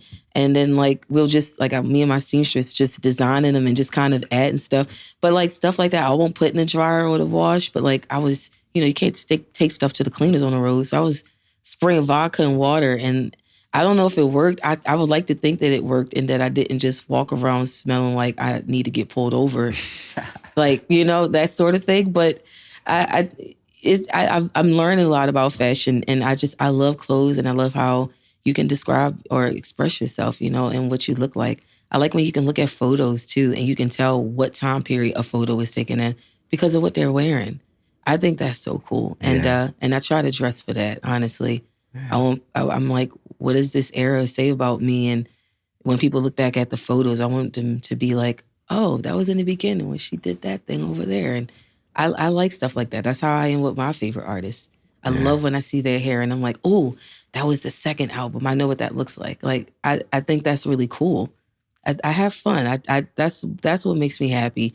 Finding the fun in everything. People from my band, like we'll write together. They came over to my place like 2 weeks ago and we wrote a song. Like, I love that. I find a lot of joy in just having fun with people. And having fun and doing the things that I like and finding, I don't know, a new way to approach it. Otherwise, things get stale. Yeah. And that's not fun and that doesn't make me happy. This next year, coming up on 2025, because we're early in the year, I was looking on your website. I saw that you're opening for Stapleton. Mm-hmm. I'm so excited. So, like, if I go to Virginia, how many friends do you have there? Just say you don't have a lot of friends. A lot of friends? You want tickets? Is that what's happening? Well, I'm just saying, like, what does the guest list in Virginia look like? I mean, I'll see what I can do. I will say, the beautiful thing about the Northeast for me is that it's in Virginia, but it's only like 2 hours from all of my friends and family in Baltimore where I'm from. They're all going to be there. They are all going to be there. All right, the Northeast, never mind. I know, but you know, I'm going to try my best. I'm going to see what I can do. And I'm not just saying that. I really am going to try. No pressure but at it's all. A lot I don't of want to people put you in that situation. No, I just saw that because my brother and his wife live in Virginia and I haven't seen where they live. I was like, oh, maybe that would be a cool time to go up there and then see you. Let's see what we can do. I mean, I think I get like tickets, so okay. I'm happy to try. Your friends and family come first. They do. But let me check in with them, which is something I'm not great at when it comes to shows. My family gets so mad at me, and my friends definitely get mad at me too. They're like, you didn't tell us. You were here. I'm like, dude, I'm so sorry. Well, like, you'd have so many people that you'd have to text. Yes, I think about going home is an that. ordeal. Like, I feel like I talk to artists, and they'll say the same thing that I said, or that I'm about to say, rather. It's a beautiful and wonderful thing, like, when you do a home show. Also, you have to just prepare for, like, all of what that entails. It's like, it's a lot of people. It's a lot of personalities. And like, people are like excited, and like, this is a concert is fun. You know, it's something that you do in your downtime. It's something that you plan with friends. It's a fun outing. But for us, it's work. And it's like, I'm so excited that you're excited. I still need to take 3 hours and do my hair and do my makeup and pull out clothes and steam my clothes. And I need to go sign some vinyl or some CD, and I need to do sound check, and I need to, I don't know, unload, you know, whatever. I need to, it's just, I'm still at work. Yeah, it is work. I'm still at work, and I'm like, I'm so excited that you are so excited. Also, give me 1 second. And then I feel bad too, because like, I go to the merch stand after most of my shows. I love it. And I go and I talk to people. And so I'm also telling people like, oh, sorry. Also, I know you just waited for me to finish performing. I also need like 45 more minutes. I'm going to go do this. It's like, you know, and then if I haven't seen with the headliner, I was like, hey, okay, we can talk for 20 minutes because then I got to get ready. And also I be extra sometimes and need to put on a different outfit. So I got to go put on another outfit so that I can go on stage and sing this song. And it's, you know, it's an ordeal when you bring your friends and family to a show. And then I will hit them up like the day before, be like, hey, I just realized we're in the van and we're headed. I just saw a sign that's at Maryland. I think I'm playing here tomorrow. You want to come? And I'm like making that call like 5 times. And so I'm trying to get better about it. I really am trying. It's hard, but I'm trying. Are you going to try to get out more and get more dates this year? Yeah, of course. Yeah. But I think the main thing for me is I need to record some more music, you know? And so that's what I'm really, really excited about. I'm excited to hit the road and do some more stuff. I also have been on the road nonstop for the last 4 years. Yeah. So I'm happy. You've been busting butt. Even today, I took a red eye in the town from California. So where was that? It was in, were you in LA? Yeah, I was in LA. And it's beautiful. Like, I don't have no complaints. I love my stupid life. I really do. And also, I'm like, what better time to have a break in my schedule? I'm really, really excited about that. Yeah, I think some self-love would be like some time to just I agree. decompress, you know, to do nothing. I want to go sit in the woods. I want to go sit in the woods with my friends and just do nothing for a little bit. That sounds beautiful. I know. That sounds like my activities in Knoxville. Yeah, that's what you should do. I call it the woods, but it's my friend's backyard. And I'm like, God damn, this is a nice backyard. It's just woods. And I love that. Yeah, nature's healing. It is healing. So I think this is crazy for people to understand, but people listening or watching, like we keep talking, or you keep talking, Brittney, about the Sprinter van. So Brittney has all this success. Like, just Google it. And you were nominated for a ton of stuff as well at award shows. You've been nominated for all kinds of things. And then you got to perform with Beyoncé on Christmas Day, right? Mm-hmm. This last Christmas. Yeah. What was that like? The absolute best. The best day ever. The best day I've ever lived. It was so cool. And that was what, for the Cowboys? Or what? I don't even remember who was playing. I just know that my boys were there. Texans. Oh, Texans. The Texans, yeah. Yeah, but the Ravens were there. That's who I remember. Oh, there you go. Because you're from Baltimore? Yeah. Baltimore, born and raised. So just everybody imagine, just do this. She's on the road with Willie Nelson, opening for, talks to Bob Dylan, you know, a Grand Ole Opry debuts, all this stuff. Beyoncé on the record. Like, I mean, it's just a whirlwind. It's crazy. And then we keep coming back to Sprinter van. I love my Sprinter van days, man. I'm gonna miss them probably. But like, let's just like say really quick, like a Sprinter van is not a tour bus. No. And people might be thinking that you're like flying private now because of what they see you doing. I did that one time, but no, that's not regular. No. Yeah. Yeah. So like your average like travel just because of cost to keep costs down and to travel with your band, and tour buses are very expensive. You roll it with the Sprinter van. Yeah, we do. And do you tow a trailer? We do. This is so funny. You're saying things. I literally just wrote a song about this, and you're saying things that I put in the song. Really? Yeah. So to me, it's so indicative of the music business. It is, yeah. Because you see the fame, you see the performances on TV, and you think, oh, that person must be rich and famous. Well, they might be famous, but but the fiscal part, the revenue generation is going back to a label for all of everything. So would you speak into that just a little bit on the fiscal side? Because I think that, people that want to do music, they just got to do it, go for it and do their thing, But I also think there's a big misunderstanding of the financial side of what it looks like to be in the music business and be an artist, even at your level where you're doing some huge things.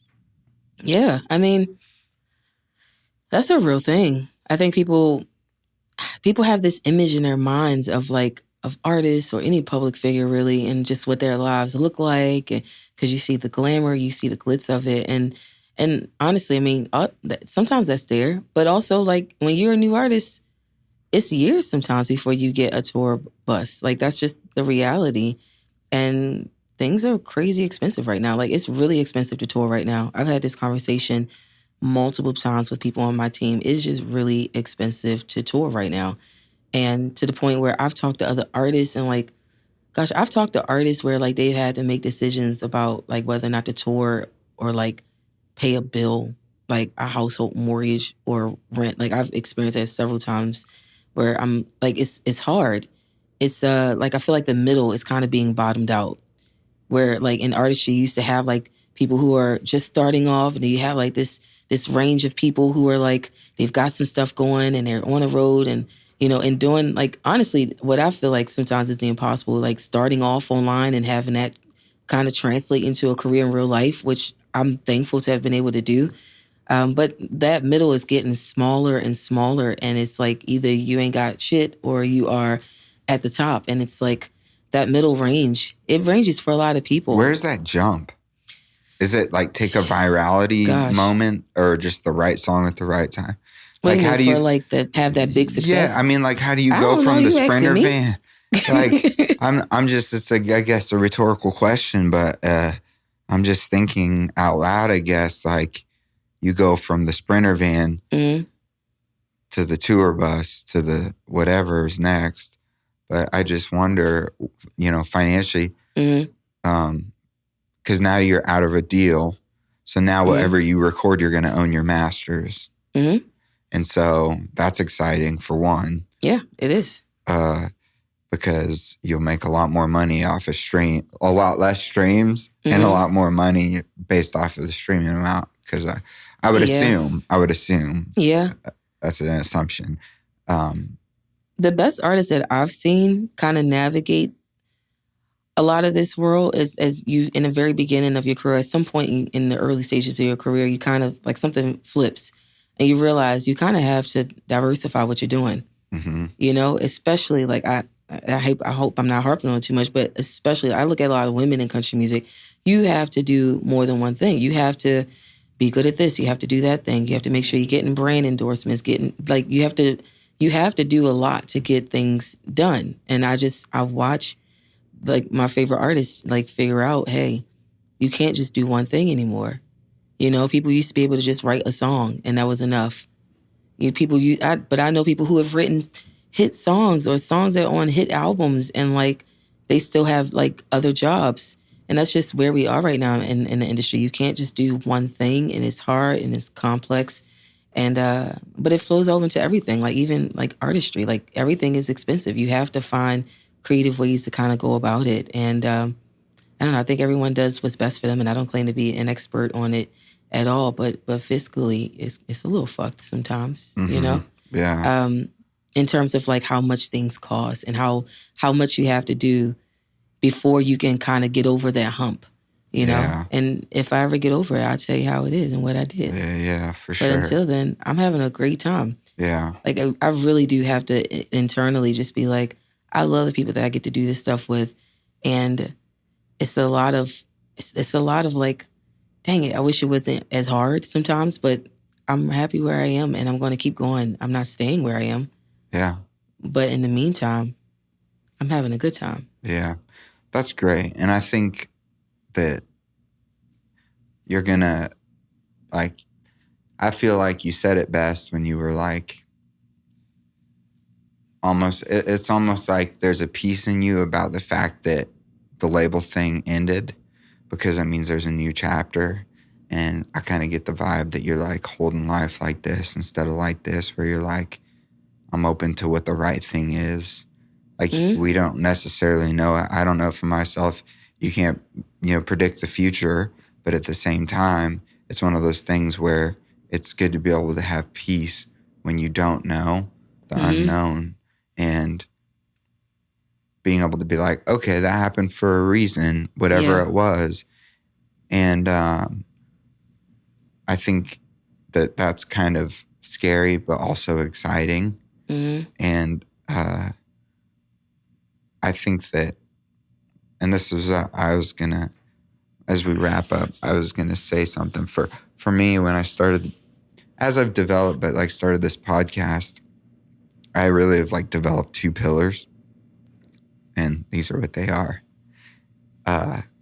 My first one was hopefully like at the end of a conversation with not having an agenda, but hopefully just like feel like I walk in with the intention of like, I made a friend today.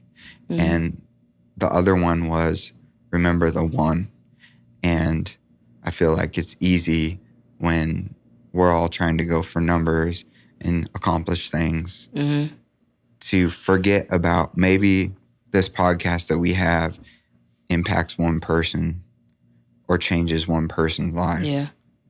For me, that's all, that it was worth it to do it for that one person. Yeah. For all the like time, effort, money, all that we put into it. If it changes one person's life and impacts one person, then it'll be job well done. And I feel like that's the attitude I'm trying to keep in my life when we think so big and feel the pressures and the social media stuff that we talked about, And I feel like hearing some of those stories about you impacting people that are saying not just cool song, great song, but XYZ, like that's what it's all about. And so I feel like you're doing it for the one also. I do feel that. It's so easy to feel alone. It's so easy to feel isolated. And I think if what we do with our gifts and our talents and our resources and our privileges, if we can find a way to use it for good to make somebody else feel like you don't have to be alone in this, or I feel how you feel, or I felt how you felt, I've been where you are, I am where you are, I think that's the point.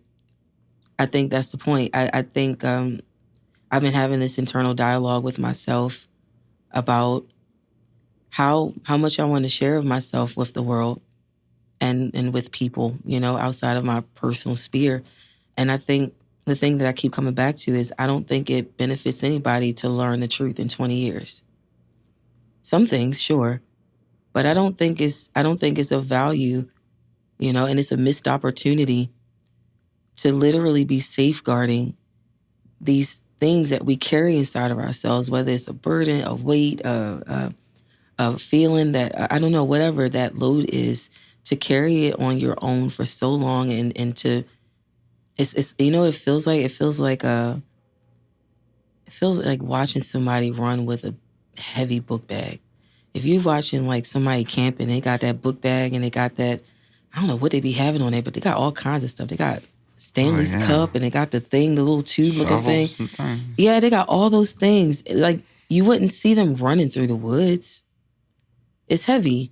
And that's what I feel like sometimes that's how we are with people. If once somebody, we expect ourselves and we expect other people sometimes to just be running with all of this weight. And it's like, it'd be really nice if, like, you know, you could unload a little bit, or if, I don't know, that's the visual that I have when I think about trying to walk through life, keeping everything inside. And I think that's crazy. And also trying to be productive.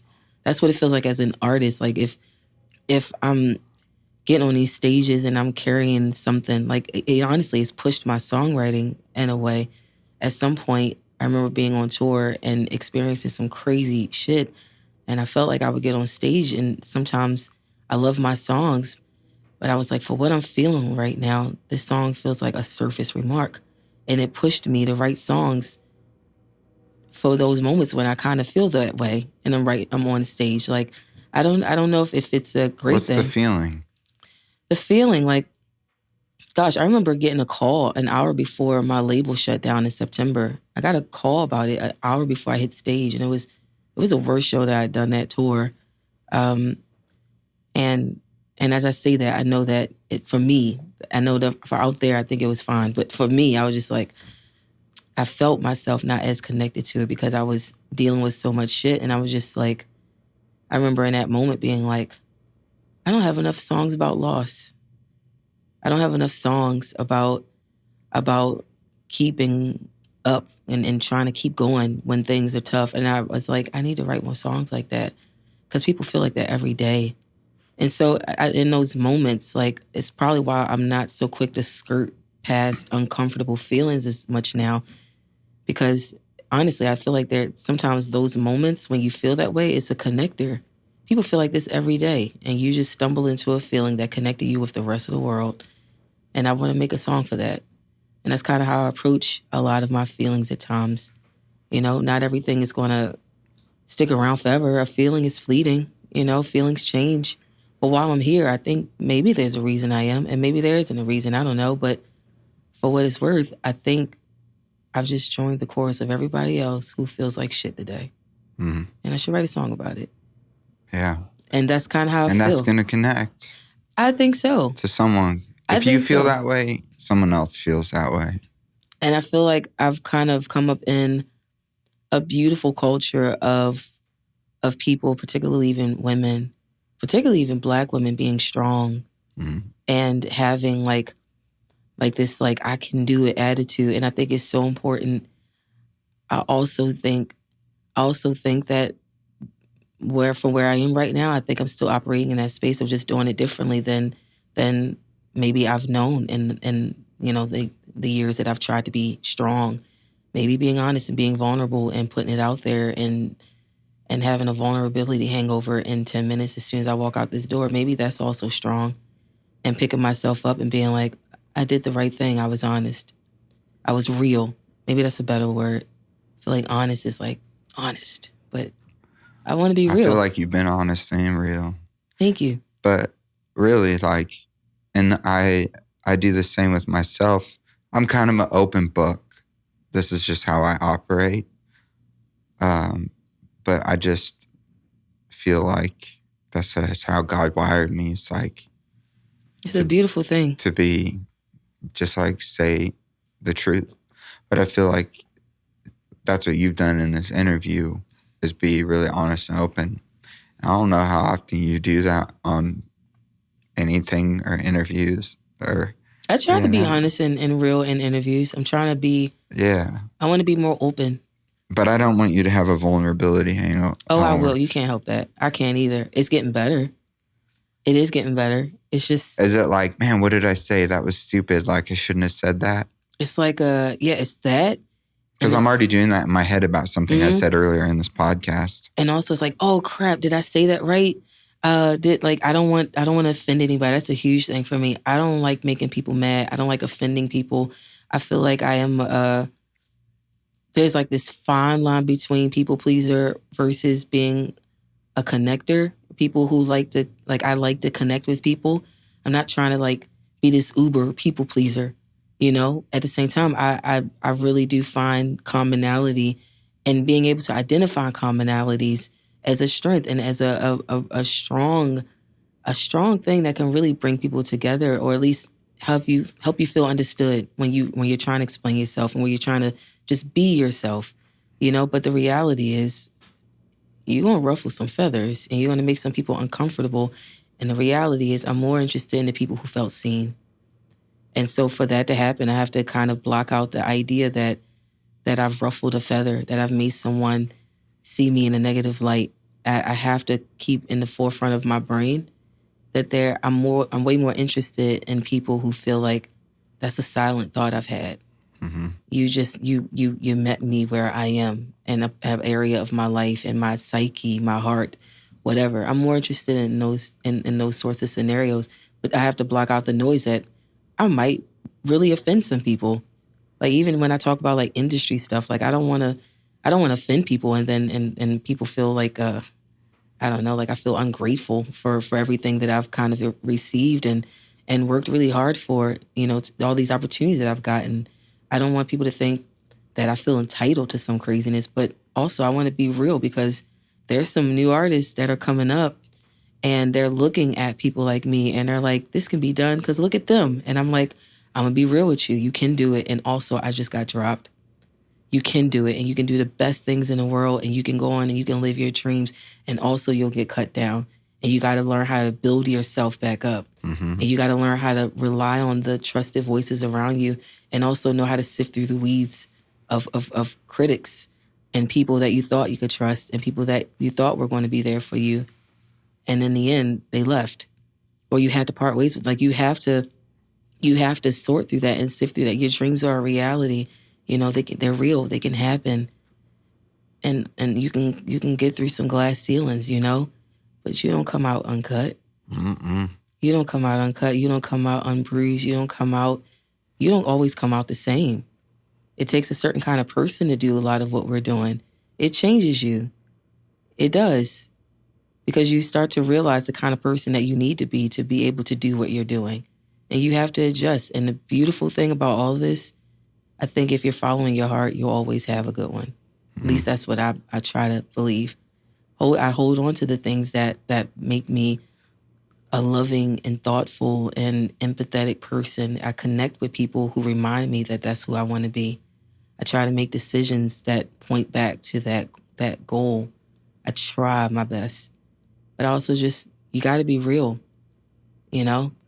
And I'll say one last thing.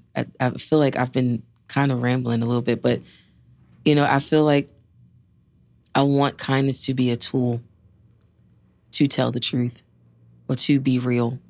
There are so many times in my life where I have been kind and I've sacrificed being real, and I don't think that that's a good thing.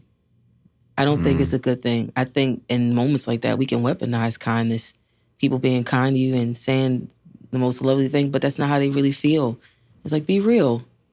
Be real about what's happening. And granted, I don't think the world can always handle real, but I feel this pull because I think I'm supposed to go in this direction. And for whatever this road leads me on, I have to trust that I have the grace to face it. I have to believe that.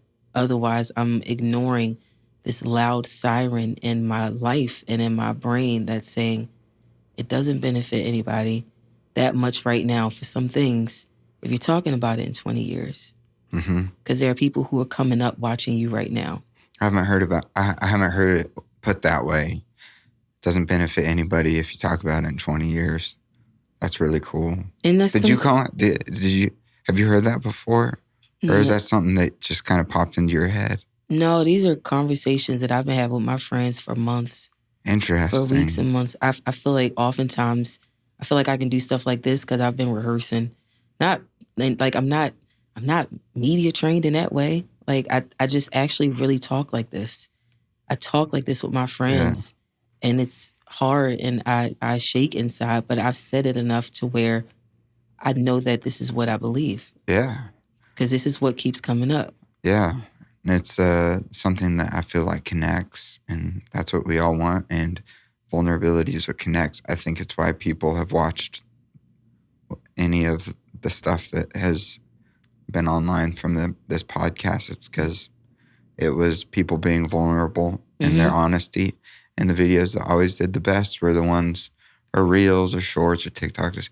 It's where someone's saying something that's like actually real, not a media trained answer. Yeah. But like, yo, this is hard. This is my struggle. Like whatever that may be. And those are what connect with people, because we need that, and we need that collective unity. And I think so often in a divided culture, we don't have something that unites us. Yeah. But I think these conversations and just being honest, vulnerable, real, authentic is what connects everybody, no matter what your belief, color, religion, political stance is. It's like, if I hear someone struggling with depression or self-doubt or like the inner critic or not feeling like they're, where they should be in life or fit enough or whatever those, inner demons are in those voices, it's like, I struggle with that too. It's so refreshing to finally hear somebody say the truth. Yeah. It makes you feel like you're not crazy. Yeah. When I hear somebody say something that I've kind of carried in my mind for a long time, and I'm like, yo, you feel that way too? It's a brain dump. It's like a waterfall in your brain. It makes you feel like you're not crazy, and it makes you feel like you can face it a little better. Now that you know that this is common, Yeah. Oh gosh, I'm not that special. That's nice. I like that, Yeah. Like I'm not dealing with this ultra special thing all the time. Like it's important for us to share our stories. And ultimately storytelling is a method of survival. We are survived by the stories that we hear from other people about how they made it through, how they made it over, how they got through some of the hard shit that they've experienced or that they even just experienced in the first place. We are survived by each other. Yeah. In the age of hyper-individualism, I still believe that we are survived by each other. Our lives start long before we get here. We're part of a much bigger story. And I think it's important for me, and I don't like telling adults what to do, but I just think it would be nice if we all just did our part. Just recognizing that we're all just a little branch, a little extension of something that really could be great for all of us, the whole. And that thing I'm talking about is just a decent quality of life. Yeah. Well said. Thanks. Well, thank you. Thank you so much for being on the podcast and opening up and being vulnerable and honest and super cool. Now I know why Topher said you're the best. I love Topher. And love him so much. It was truly an honor to have you, and thank you. And I appreciate you letting me be honest too, just about what I wrote in my journal, and just like ask tough questions that for me need to be asked, and just have a dialogue. And it almost ask more. Yeah, and it almost like to me is one of those things that like shows people like, hey, it's okay to ask questions if you come at it from a place of humility or a place of That's the key. You know what I'm saying? That's the key. That is absolutely the key. Sorry, I'm not going to harp on it, but that's the important part. It's like the humility piece. It's like actually being inquisitive, actually like hearing people out because there's a much bigger work that you're experiencing or doing internally. That's the key. Yeah. Otherwise, someone feels like they explain their humanity, and that's not fun. And you didn't make me feel that way, so thank you. And I hope I answered your question. I think it's important to have these conversations, and I really mean it. Like even after this done, after we leave y'all, seriously, I'm happy to talk. I appreciate you. Thank you very much. And if people want to follow you, support you, help you in your career, what can we do? Is it following you on socials? Is it going to your website? Follow me on socials. I'm excited to hit the road this year with Chris Stapleton. I don't know, stream my stupid life. I mean, you're opening for Chris Stapleton as an independent artist. It's kind of cool. That's badass. I know. That is kind of cool. Oh my gosh. It's so crazy to say I'm an independent artist. I like it. It's kind of cool. I think it's cool. I think it's empowering. Cool. I think it it's is empowering. it's a badge of honor. I think it is. And I don't think that being dropped from a label is indicative of you being successful or not. I think it is just indicative of where the label's at and that they are not sure what to do. So they're going to make decisions because they're a business and they just run things like a business. Mm-hmm. And if they don't have the whole business for the artist as the artist is a business together, then they're like, let's get rid of that because we're about making money as fast as we can. So I think that business side, and then there's you as an independent artist, which is nice because, I mean, the sky's the limit. You don't have anybody telling you what you can and cannot do. It's so true. And that's exciting. Yes, that's what I was just about to say. I'm so excited. I'm very, very excited. And granted, like, I deal with the internal stuff, but also just like, if I'm looking at my life in the last 2 months, I'm like, I'm okay. I'm going to be all right. Honestly, if I'm looking at my life right now, I'm just like, I'm having a great time. I'm here. I'm talking to you. I'm doing stuff that I care about. I'm doing stuff that I love. I think I'm going to be okay. I know where I'm headed. Yeah. I know what I'm doing. I know who I am. Yeah. And the things I don't know, I'm still figuring out, and I'm open to figuring that out. I think I'm okay. I think I'm the kind of person that can make it. You are. And when I say, I'm not even talking about I know you are. I'm not even talking about like massive success. I'm talking about life. I'm the kind of person. That's what I was interpreting it at. Like, I want to keep going. Like, that's what I want to do. And I know a lot of people feel that way. Like, I'm going to keep going. I'm going to keep waking up. I'm going to keep trying my hardest. I want to keep trying to be real. I'm going to keep pouring out from my heart. I'm going to keep doing what I think is right. I'm going to keep trying to make right decisions. I'm going to keep trying because that's what everyone has to do. Yeah. Yeah. You know? That's what we do. So, Brittney, can you spell your name? So, because Brittney's spelled different ways, so everybody knows it's on the listening platforms. Yeah. It's Brittney.